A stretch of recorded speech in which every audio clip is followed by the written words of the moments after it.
ماں باپ کے ساتھ بھلائی کرتے ہو، اگر ان میں سے ایک یا دونوں تمہارے سامنے بڑھاپے کو پہنچ جائیں تو ان کو اف تک نہ کہنا اور نہ انہیں جھڑکنا، اور ان سے بات ادب کے ساتھ کرنا، اور عجز و نیاز سے ان کے آگے جھکے رہو اور ان کے حق میں دعا کرو کہ اے پروردگار،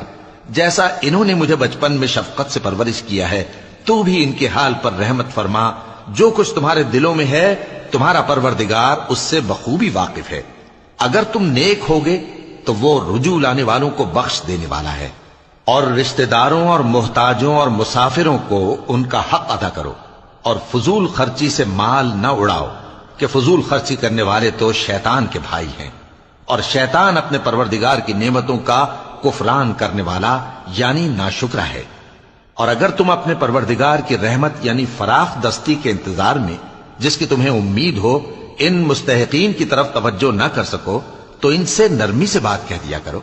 اور اپنے ہاتھ کو نہ تو گردن سے بندھا ہوا یعنی بہت تنگ کر لو کہ کسی کو کچھ دو ہی نہیں، اور نہ بالکل کھول ہی دو کہ سبھی کچھ دے ڈالو، اور انجام یہ ہو کہ ملامت زدہ اور حسرت زدہ ہو کر بیٹھ جاؤ۔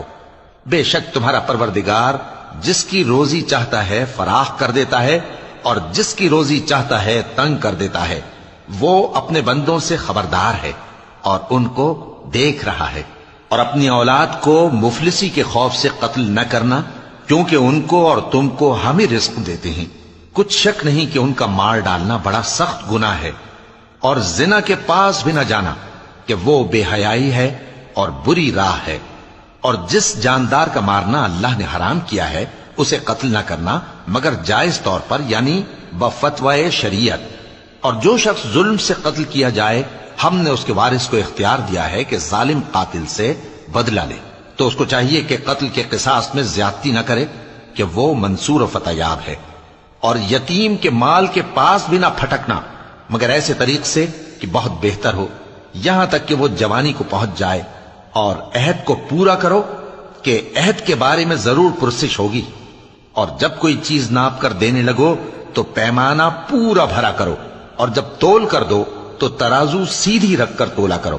یہ بہت اچھی بات اور انجام کے لحاظ سے بھی بہت بہتر ہے۔ اور اے بندے، جس چیز کا تجھے علم نہیں اس کے پیچھے نہ پڑ کہ کان اور آنکھ اور دل ان سب اعضاء کے بارے میں ضرور باز پرس ہوگی، اور زمین پر اکڑ کر اور تن کر مت چل کہ تو زمین کو پھاڑ تو نہیں ڈالے گا اور نہ لمبا ہو کر پہاڑوں کی چوٹی تک پہنچ جائے گا، ان سب عادتوں کی برائی تیرے پروردگار کے نزدیک بہت ناپسند ہے۔ اے پیغمبر، یہ ان ہدایتوں میں سے ہیں جو اللہ نے حکمت کی باتیں تمہاری طرف وحی کی ہیں، اور اللہ کے ساتھ کوئی اور معبود نہ بنانا کہ ایسا کرنے سے ملامت زدہ اور راندہ درگاہ بنا کر جہنم میں ڈال دیے جاؤ گے۔ مشرکو، کیا تمہارے پروردگار نے تم کو تو لڑکے دیے اور اپنے لیے فرشتوں کو بیٹیاں بنایا؟ کچھ شک نہیں کہ یہ تم بڑی نامعقول بات کہتے ہو، اور ہم نے اس قرآن میں طرح طرح کی باتیں بیان کی ہیں تاکہ لوگ نصیحت حاصل کریں، مگر وہ اس سے اور بدک جاتی ہیں۔ کہہ دو کہ اگر اللہ کے ساتھ اور معبود ہوتے جیسا کہ یہ کہتے ہیں تو وہ ضرور عرش والے کی طرف لڑنے بھیڑنے کے لیے رستہ نکالتے، وہ پاک ہے، اور جو کچھ یہ بکواس کرتے ہیں اس سے اس کا رتبہ بہت عالی ہے۔ ساتوں آسمان اور زمین اور جو لوگ ان میں ہیں سب اسی کی تسبیح کرتے ہیں، اور مخلوقات میں سے کوئی چیز نہیں مگر اس کی تعریف کے ساتھ تسبیح کرتی ہے، لیکن تم ان کی تسبیح کو نہیں سمجھتے۔ بے شک وہ بردبار ہے، غفار ہے۔ اور اے نبی، جب تم قرآن پڑھا کرتے ہو تو ہم تم میں اور ان لوگوں میں جو آخرت پر ایمان نہیں رکھتے چھپا ہوا پردہ یعنی حجاب ڈال دیتے ہیں، اور ان کے دلوں پر بھی پردے ڈال دیتے ہیں کہ اسے سمجھ نہ سکیں، اور ان کے کانوں میں ثقل پیدا کر دیتے ہیں۔